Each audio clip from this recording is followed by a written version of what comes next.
haunted houses, it's usually during Halloween. The witches, the ghosts, the vampires, the werewolves. From mid-September to early November, there are haunted houses from the best of the best like Universal to your local church's basement. Sometimes Halloween lasts all year. There are some haunted houses that are year-round. What goes on behind the scenes? Who runs the show?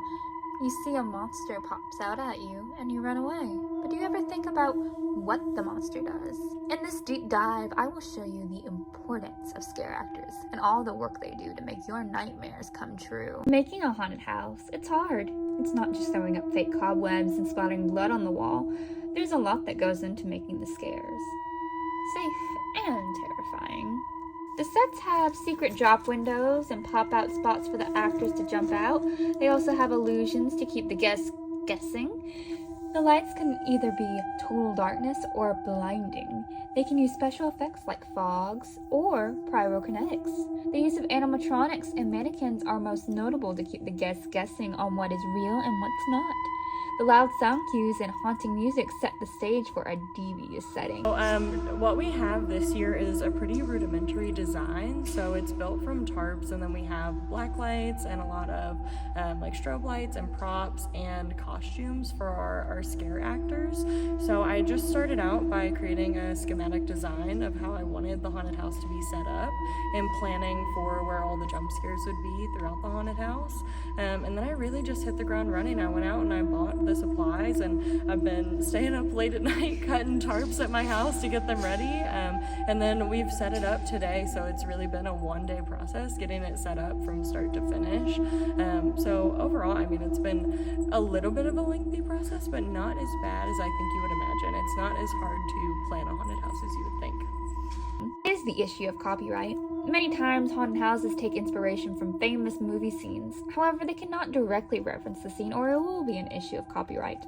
However, some haunted houses can buy the licensing for a certain time, usually during Halloween, to use it. They also buy licensing for music or props. Some haunted houses have special gimmicks that draw people in. Each haunted house is different from each other, so they want to be special.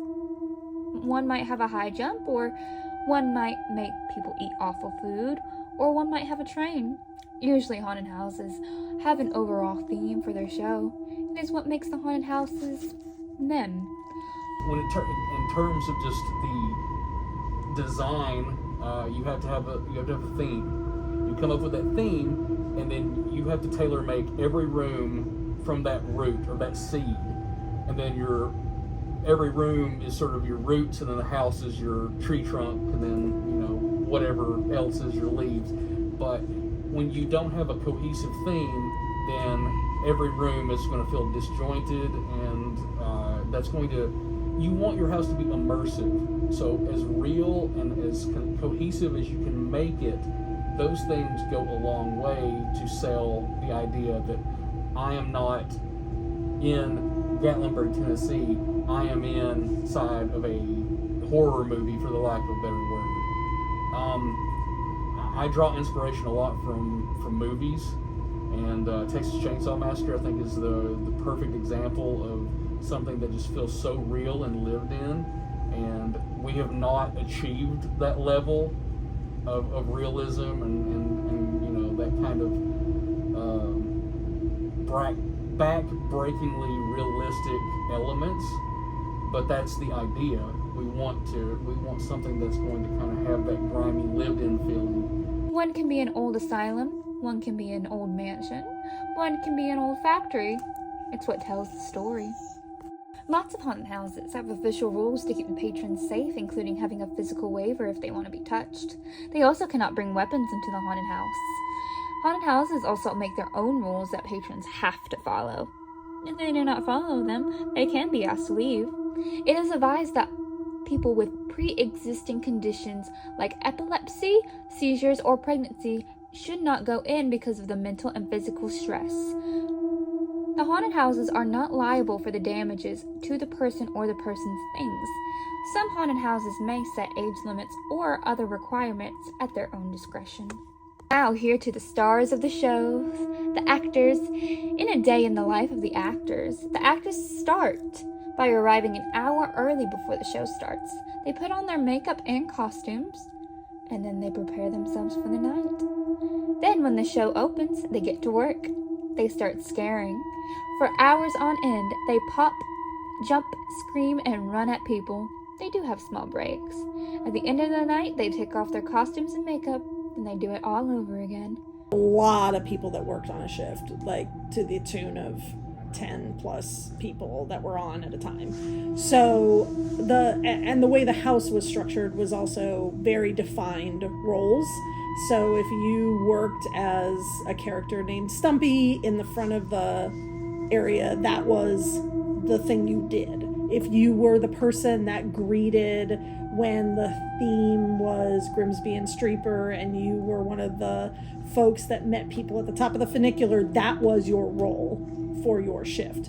So, the doctor area was a shift. So things were not probably how they have been when themes have changed over time. And so when you came in, you were scheduled to work a role, and that was the role you held. Or when somebody was on a lunch break or a dinner break, you covered where you needed to. So there were parts of the house where obviously like you didn't necessarily have character interaction, but they'd be pop out scarier, is where, depending on how many, again, people were working down the hallway, you just made sure that areas were covered. But I would say, you came in at the start of your shift and there was prep time before you were on the floor. Despite working in the dark, you can see people's makeup and whatnot. So there would be time needed to get ready to be whatever that role was. But also the makeup in each of those positions were very different. And so depending on how long it took for you to do makeup. But what drives them? What inspires them? What makes the monsters the monsters? Scare acting can be seen in theater, film, and dance. The use of emotions to terrify the audience is what makes the horror mood so prominent. Scare acting is more than just jumping out and saying boo. It's walking creepily down a hallway, it's staring into the soul of a victim, it's the psychotic smile as you murder your victims. Scare acting is the worst of humanity acted out. Well, they say that acting is reacting, and that's sort of true here, but it's reacting in a different way. Like if you're having a tense dialogue scene, you're kind of selling the moment from like when somebody's saying that to you by your eyes and the way your body moves. And here, it really is mechanical in the sense of like point A, point B, jump out, scream, that kind of stuff. But to get into like the psychology of it all, like before I ended up in journalism, my intended field was psychology. So I learned a lot about human behavior and the way that people react to things. So this is a reactionary type of acting, but it's sort of predicated upon the body language of the people that you're interacting with. So I don't know how different that is for day to day, like movie or stage acting, because the process is different, depending on what theory you prescribe to. But as far as like haunted house acting, it really is sort of like assembly line work, but then there is a psychological element to it as well. I always say that scaring it's the simplest equation to it is action plus sound equals scare.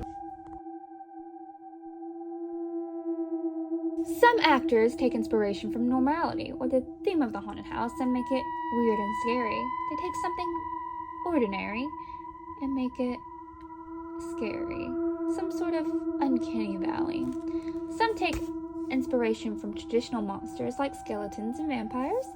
Some take inspiration from iconic horror villains like Saw and Leatherface. I really just love Halloween, and so for ease of like fear tactic, we really like the Purge movies, and it's very easy to get Purge-inspired costumes, so that's kind of what we're going with upstairs. There's not really a set theme throughout other than that. We have a lot of black lights and the glowing mask that are Purge mask, but honestly it was just a passion for Halloween and wanting to bring it to life on campus in a free space for students to get involved with. Some just use the grotesque to their advantage and use as much blood and scars as they want. Some use the fear to their advantage. They take ordinary fears like clowns and doctors and use it to scare people. To get that bloody look, they use latex, bruise wheels, and fake blood. It is a tenacious process, but worth it in the end. The costumes can range from all black to blend in with the surroundings to matching with the theme. It's all triumph and error. It's all what the actor makes it to be. There are many ways to scare someone. To yell boo, but to a scare actor, you need to have so many tactics in your toolbox. Just happy to be asked to participate, and they were really excited about the opportunity to jump out and scare people. So they know their ground rules of not touching, making sure we keep a safe distance from people, but other than that, it's really just their passion and what they're bringing to the table. Some scare actors do jump out at people. Some scream, some mock, some just stalk, some walk on all fours, some attack, some hiss, some bark. It's all different for each scare actor. Some actors work with each other. Some have their own specialty acts to make them unique. Acting is a dangerous work. Many patrons will punch or kick in a fight response. Some will just do it to look for conflict. Some will heckle or tries to cause arguments. Some patrons will try to destroy or touch the actors or sets. The drunk patrons are the most frustrating because of how unpredictable they are. I think people react how they react when they're scared. Even though you're in a constructed environment, you're obviously paying to enter this space. It's obviously not people actually wanting to hurt you. But, fear is fear. And so, and people react that way. So, at the time, there were very, very few of us that were female. I think when I got hired, I was the first female. And so, that doesn't inherently mean anything, but in the dark, somebody who's scared, even though you're telling people not to touch and not to hurt each other, if you get scared and your first reaction is to punch, you're going to do that. So there were many times that I got hit or grabbed or whatever, and then broke character and escorted people out through the inside. Then people would get embarrassed when they realized there was a college student and I'm not some big scary monster. But again, when you're scared, you're gonna fight or flight. So some people fight and some people run and some people scream and some, so I think the danger has less to do with any one particular thing other than just sometimes people do things when they're scared that they don't realize they're going to do until it's happening to them. Scaring also takes a toll on scare actors. They have to be physically fit to work in the scare acting industry. It is very dark and tight. It's easy to lose your voice. It's easy to get bruises and cuts from walking into furniture or hitting a prop. It's a very dangerous work. While you only see scare actors for only 5 seconds to 2 minutes, they do much more work than meets the eye. They put effort into their makeup and costumes. They work hard to make the set look terrifying and horrifying. And at their own safety, they try to make you fear for your own. Scare actors are the unsung villains of the entertainment industry.